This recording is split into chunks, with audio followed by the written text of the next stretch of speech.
A man only had to look at them to know they were not like other men. Their eyes, their hair, their very being all proclaimed their differences, and they flew dragons, Gildane, writing about the doctrine of exemptionalism and House Targaryen, fire and blood, a time of testing, the realm remade.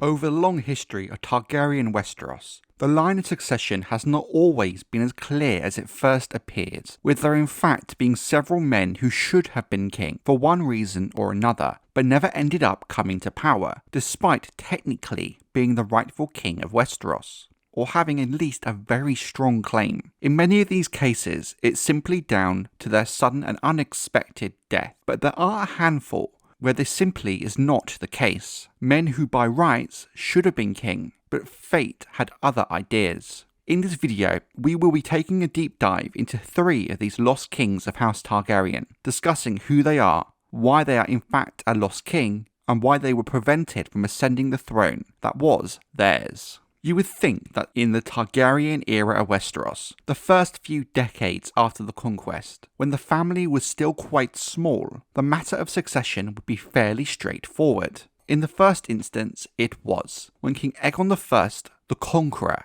died in 37 AC on Dragonstone, his eldest son, Aenys, became king. Aenys and his wife, Alyssa Velaryon, would go on to have 5 children: Rhaena, Aegon, Viserys, Jaehaerys, and Alysanne. Now, if you know your Targaryen lore, Jaehaerys and Alysanne jump out at you immediately, given they would one day become king and queen, arguably the best Westeros ever saw. So why did Jaehaerys become king, but Aegon or Viserys, his elder brothers, did not? It's both complicated and simple at the same time. Maegor the Cruel. When King Aenys suddenly died in 42 AC, most of the realm expected his eldest son, Aegon, to become king. But Maegor, Aenys' half-brother, would return from exile and usurp Aegon's crown, with his own mother, the Dowager Queen Visenya Targaryen, proclaiming him king. There was very little anyone could really do to stop Maegor. He wielded the king's sword, Blackfire. He rode the king's dragon, Balerion. He was a feared and a seasoned warrior. It must be noted that Prince Aegon and his sister and wife, Rhaena, were on tour in the Riverlands at their father's death, far away from Dragonstone and King's Landing, being besieged by the Faith Uprising, thus could do nothing to stop Maegor. So why is Maegor known as king, yet the rightful claimant, Prince Aegon, is known to the pages of history simply as Aegon the Uncrowned? There are a few reasons, but to understand why, we need some context as to who Aegon the Uncrowned actually is. He was born in 26 AC, making him about 16 years of age at the time of his father's death, brought on by the Faith Uprising, which effectively started when Aenys married Aegon to Rhaena. In fact, the Faith Uprising was a real threat to the dynasty, if not dealt with. They did have a lot of support by the more pious lords, and large amounts of small folk who saw the incestuous marriages of House Targaryen as abominations.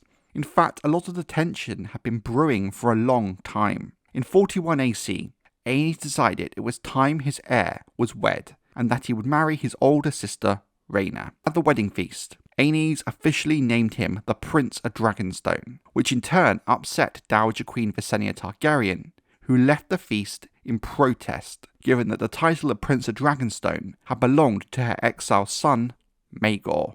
As we have discussed, the incestuous marriage of Aegon and Rhaena enraged the Faith of the Seven. After the wedding, Aegon and his bride were sent on a royal progress by their father. Rhaena, perhaps wiser than her father, asked his leave to bring her dragon Dreamfire with them, but the request was denied. Aegon had not yet claimed a dragon of his own, and Aenys feared that the lords and commons might think him unmanly if he saw him on the back of a horse while his wife was on dragonback. In the end, this would prove a key part in Maegor taking the throne, given Aegon had no dragon while Maegor did. The lack of Dreamfire with Rhaena also prevented Aegon returning to King's Landing to crown himself and challenge Maegor directly. You are a fool and a weakling, nephew. Do you think any man would have ever dared speak so to your father? You have a dragon. Use him. fly to Old Town and make this starry sept another Harrenhal, or give me leave, and let me roast these pious fools for you. Dowager Queen Visenya to Aenys the First Targaryen, Fire and Blood, the Sons of the Dragon. The High Septon later declared that Aenys was a tyrant who had no right to rule, which in turn started the Faith Uprising against the Targaryens. This is another key factor as to why Maegor was accepted as king by many. The Faith was all-powerful at this time, in many ways more so than House Targaryen itself. The High Septon claiming Aenys had no right to rule meant that in a way he was insinuating Aegon was not the true heir, but rather Aegon the Conqueror's second son, Maegor. Thus in 42 AC, when Aegon and Rhaena were trapped at Crakehall by members of the Faith when their father died, Dowager Queen Visenya brought Prince Maegor back from his exile in Essos and declared him king. When the poor fellows who had been besieging Crakehall departed to march on King's Landing, Aegon and Rhaena fled to Casterly Rock, where Lord Lyman Lannister protected them by extending guest rights. There, Aegon's twin daughters, Arya and Rhaella, were born a few months later. After Maegor's coronation, Aegon found himself abandoned by many who he once considered his loyal friends. Throughout the realm, it was whispered Aegon was weak like Aenys his father, pointing out Aegon had never had his own dragon, whereas Maegor had claimed Balerion the Black Dread. In 43 AC, while Maegor was in Old Town, Rhaena and Aegon took note of his long absence, and after a long journey, successfully infiltrated King's Landing. With several companions aiding them, Aegon and Rhaena entered one of the city gates in a mule wagon, concealed in the back under sacks of corn. Once in the city, they were given further aid by several collaborators who had grown weary of Maegor's persecutions. However, Aegon and Rhaena did not have the strength to seize the Iron Throne, as they had no way of holding it. They had come for dragons. Rhaena was reunited with her Dreamfire, and Aegon finally claimed a dragon of his own, his late father's dragon, Quicksilver. The pair left the city on dragonback, so they could raise an army to fight back against their uncle, Maegor.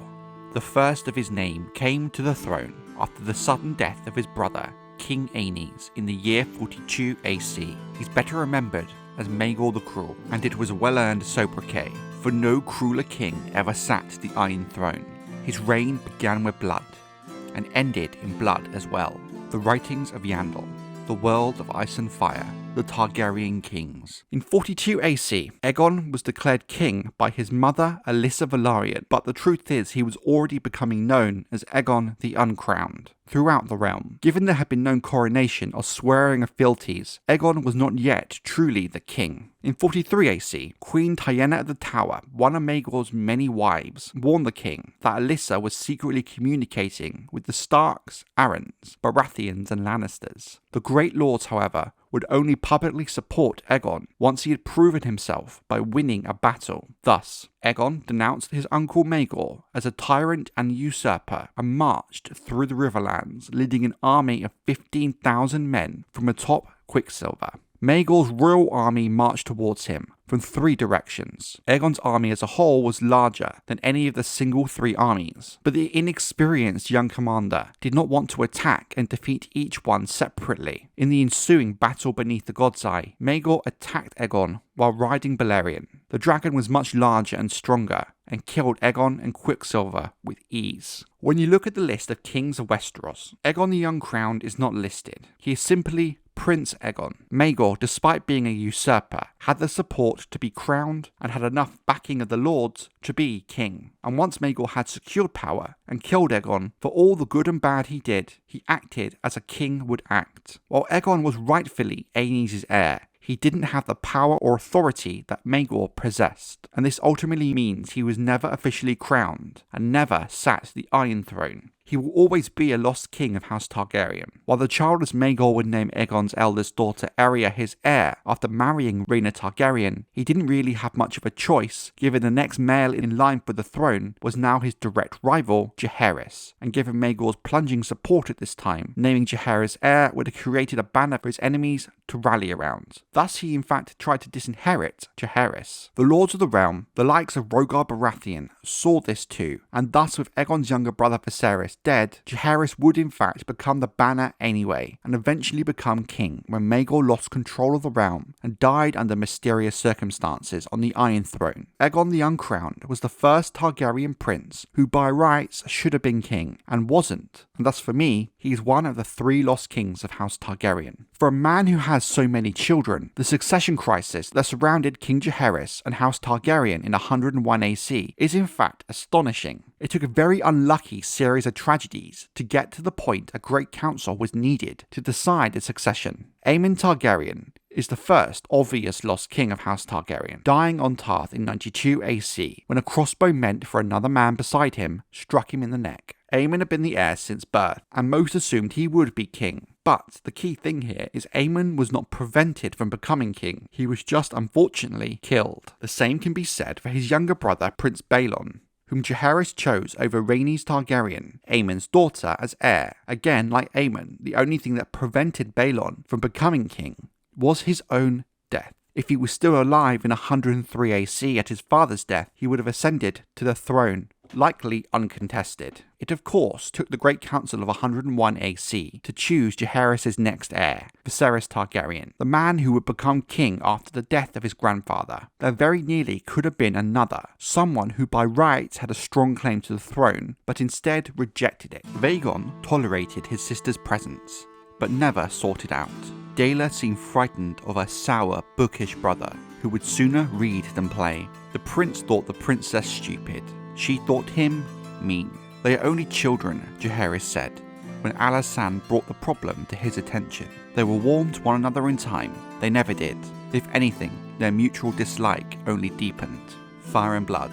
The long reign. Vaegon Targaryen, the mastermind of the Great Council of 101 AC and King Jaehaerys' next eldest son after Baelon. But the truth is, while offering Vaegon the throne after Baelon's death made sense, in reality, Vaegon accepting the position of king was truly never going to happen for many reasons. And even if King Vaegon had come to pass, there is a strong chance the Great Council had only been put off for a generation, and there would still be a succession crisis, and a choice between Viserys and Laenor in a Great Council. But why is this idea so complicated? Vaegon Targaryen was born in 63 AC to King Jaehaerys and Queen Alysanne. While very much the blood of old Valyria like his siblings, he did stand apart from them. He could not be described as comely and had a long face and round shoulders, even at a very young age. He always had a pinched, sour cast to his mouth. Vaegon was not robust, and people considered him to be sour. While he was not a coward, he neither took joy from the play of squires and pages. He was a miserable fighter and not well trained at arms. He was a bookish boy and much preferred spending time in the libraries, where he could often be found in the dead of night. Books were his only passion. Vaegon was a quiet and weary child, and would remain that way for his whole life. Even as a child, Vaegon was not well liked, something which did not change over time. When he had to speak, he was often blunt, though never truly intentionally cruel. He was always dutiful and performed the necessary courtesies, but no more. King Jaehaerys and Queen Alysanne had once assumed that Vaegon would marry one of his sisters, Daela. But as he grew older, it became clear this would not be an enthralling prospect for the prince. When Vaegon was 5 years of age, Jaehaerys told him to be kind to his sister Daela, as she would one day become his Alysanne. However, as more time passed, it became even clearer that the two children did not like one another. Vaegon tolerated Daela's presence, but no more, and considered her to be stupid. Daela, on the other hand, was frightened of her brother, and considered him to be mean. By 73 AC, one of Queen Alysanne's companions asked Vaegon and Daela when they would be married. Vaegon's public reaction was a grave insult to Daela, insisting that she needed to find a husband who wanted stupid children, as those were the only kind she would be able to give birth to. After Daela fled the hall in tears, Vaegon's older sister Alyssa emptied a flagon of wine over her brother's head, which did not impress him. Instead, Vaegon simply told his sister that she had wasted Arbor gold before leaving to change his clothing. Following this incident, Jaehaerys and Alysanne agreed that they would need to find other spouses for Vaegon and Daela. Vaegon's other sisters, Sarah and Visera, were briefly considered, Jaehaerys had decided that Vaegon would benefit from spending less time in the libraries and asked his elder son, Balon, to train Vaegon at arms. While Balon did try and train Vaegon for a year, it was a miserable experience for the both of them. One day, Balon brought his sister and wife, Alyssa, dressed in mail, into the yard as a challenge to Vaegon. Still recalling the incident with the Arbor Gold, Alyssa laughed and mocked as she humiliated Vaegon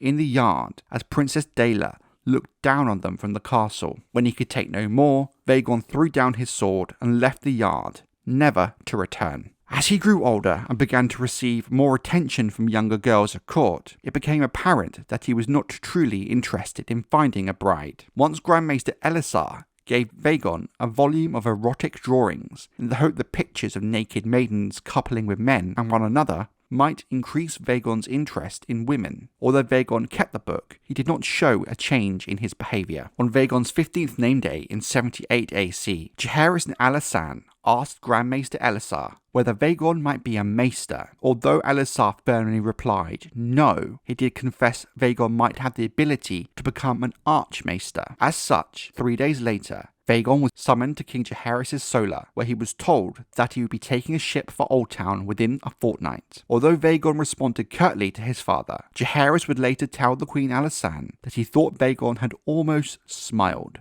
At the citadel of Oldtown, Vaegon would become an archmaester. Although he would write to his parents on occasion, his words were dutiful, with no warmth to the letters. By the end of Jaehaerys' reign, Vaegon's existence had largely been forgotten by most in the Seven Kingdoms. After the death of Balon, King Jaehaerys' heir, Jaehaerys summoned Vaegon back to King's Landing. According to some, Jaehaerys summoned Vaegon to offer him the throne himself, which Vaegon refused. According to others, Jaehaerys only sought Vaegon's counsel on the matter of succession. It was Vaegon who eventually suggested that the king should call a great council to settle the issue. We have no certainty that Vaegon was ever offered the throne. He very well may have been summoned by Jaehaerys to offer advice, given he was after all a high-ranking maester at the time. But whether or not Jaehaerys offered Vaegon the throne, there are several reasons why this so-called lost king of House Targaryen became just that, a lost king. It very much seems that Vaegon was not well liked and had a prickly personality. His impatience and attitude are not qualities that would make a good king. There was also the issue of him not wanting to take a wife in his youth and showing little interest in women altogether. Given what we know about Vaegon, there is much speculation within the fan community that he may have been gay or asexual, in a similar manner to King Aerys I. Given that it's highly probable that Vaegon would not have fathered any heirs of his own, Vaegon as king would not be the answer to the ultimate question of succession. Someday, there would still need to be a choice between Viserys and Laenor, and a great council would still be required. If the throne was offered to Vaegon, I suspect part of the reason he rejected it was because he himself knew all of this, and therefore the best solution for everyone was to call a great council to deal with the matter there and then. There is also the issue that he was a high-ranking maester at the Citadel by this point. We don't really know the mechanics of how maesters' vows would allow him to be king, or if he could be released from them, but given the throne was later offered to Maester Aemon Targaryen, whom denied it, suggesting being a maester would not have stopped Vaegon becoming king. One night, in his cups, he drank a jar of wildfire, after telling his friends it would transform him into a dragon, but the gods were kind and transformed him into a corpse. Dior Mormont to Jon Snow, A Clash of Kings, Chapter 6, Jon 1. The last lost king I want to talk about is a Prince Maegor, the son of Aerion Brightflame. When his father, Aerion, the second son and heir of King Maegor Targaryen, he would be heir for most of his father's reign, after the death of his elder brother, Prince Daeron. However, he would die in 232 AC after drinking wildfire, believing he would turn into a dragon. Aerion had been married to his cousin, Daenora Targaryen, with the pair having a young son they named Maegor, born a few months before his father's death. The lore around this time is very brief, mostly as I think George R. R. Martin will build upon it in Fire and Blood Part 2, but it is clear that after Aerion's death, that King Maegor did not directly name a new heir, but there were many who felt that since Maegor was the son of Aerion, the last heir, that he perhaps had the strongest claim to the throne. When Maegor died in 233 AC, the following year, without settling the matter, the Hand of the King, Brynden Rivers, Bloodraven, called a great council to decide the matter, which suggested, while there was support for Maegor, he was not a foregone conclusion. Maegor had two other sons, Aemon and Aegon, who also had strong claims to the throne. At this great council, it became clear that while Maegor by right had a stronger claim than either Aemon or Aegon, he was not going to be chosen. His age was a huge issue. Being a babe, he would need a lengthy regency period. There was also some who feared that Maegor would inherit his father's madness, or saw the name Maegor as a bad omen, given the legacy of King Maegor the Cruel. In the end, Aemon rejected the throne, wishing to remain a Maester, and Aegon became the only other clear choice. Thus Aegon became King Aegon V. Now what's fascinating about Maegor and the Great Council of 233 is, to me, it just highlights that the Lords of Westeros can choose to follow established succession law and customs as and when it suits them, or redefine the rules to allow for a more suitable candidate if need be. Moreover, with the current state of law, we have no idea what ended up happening to Prince Maegor during the reign of King Aegon V. Being male, he would have surely had a strong claim to the throne in later years. Most fans assume, given he disappears from history after 233, he must have died as a child, as we have no record of a marriage or any events involving him. But as this is unconfirmed, there is a possibility there is a whole line of male-descended Targaryens just missing that could have descended from Maegor. The impact and implication of that could be huge, but given the state of House Targaryen by the reign of King Aerys II, it does seem unlikely this line exists. There was also a slight possibility that Maegor, given his age in 233 AC, could actually be alive during the main book series, given he would only be about 65 years of age at the start of the main series, which again implies to me he dies young, but given his position within House Targaryen and the impact he could have had on the events of the main books, had he been elected king, with him maybe still being king by the time of A Game of Thrones, it does feel right to count him among the lost kings of House Targaryen. There are many men and women who could be considered lost kings, who never ascended due to their untimely deaths, but for me, what makes these lost kings stick out is that by rights they should have been king and could have been king, but due to circumstances out of their control, they were mostly forgotten to the pages of history.